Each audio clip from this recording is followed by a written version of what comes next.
बिस्मिल्लाहिर्रहमानिर्रहीम। अस्सलाम वालेकुम दोस्तों आजकल मसलन बरसात के मौसम में या आम कोई भी दिन हो, इन दिनों अगर कबूतर ख़ासकर मादियाँ, अगर आपको लगे कि मादियाँ जो है ना वो ये जो वाली गर्दन की है ना ये निकाल के बैठी हों और इस तरह गर्दन अंदर करके ना मसलन ये कंधे उठा के बैठ जाएं, दाना ना खाएं, सूखना शुरू हो जाएं, तो ऐसे महसूस हो जिस तरह उनका ये जिस्म जो है ना वो आकड़ गया। ठीक है, तो उसका इलाज मैं आज आपको बताऊंगा।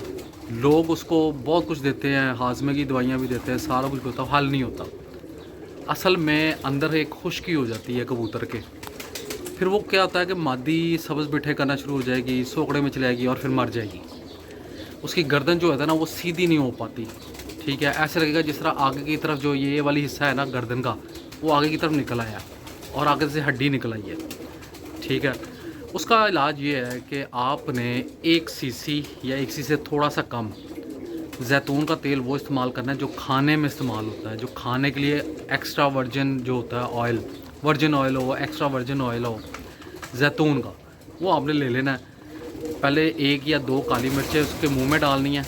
ठीक है, छोटे साइज़ की हो तो 2 डाल दें, एक बड़े साइज़ की मोटी हो तो काली मिर्च साबुत लेनी है, टुकड़ा नहीं हो, बिल्कुल साबुत हो तो वो आपने बड़े साइज़ में हो तो 1 दे देनी है। साथ में आपने आधा सीसी जो है ना, या 6-7 कतरे कह लें, 8 कतरे कह लें, ये आपने उसको कबूतरी को सुबह शाम 2 दिन लगातार देना है। इंशाल्लाह वो कबूतर जो है ना बिल्कुल ठीक हो जाएंगे।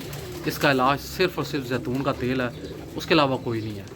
और कोशिश करें कि अपना दाना साफ़ करके ना उसमें जैतून का तेल मिक्स कर दें।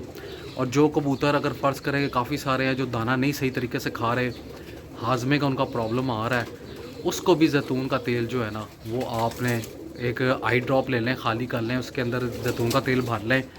ठीक है, वो 5-5, 6-6, 7-7 कतरे उनके मुंह में टपका दिया करें। रात के वक्त कर लेंगे तो बहुत अच्छा है, सुबह के टाइम पे भी कर लेंगे तो दोपहर के टाइम पे कबूतर जो है ना वो अच्छे तरीके से दाना खाएगा। तो ये इसका कीजिएगा, इंशाल्लाह आपके कबूतर बहुत फिट हो जाएंगे। बहुत बहुत शुक्रिया।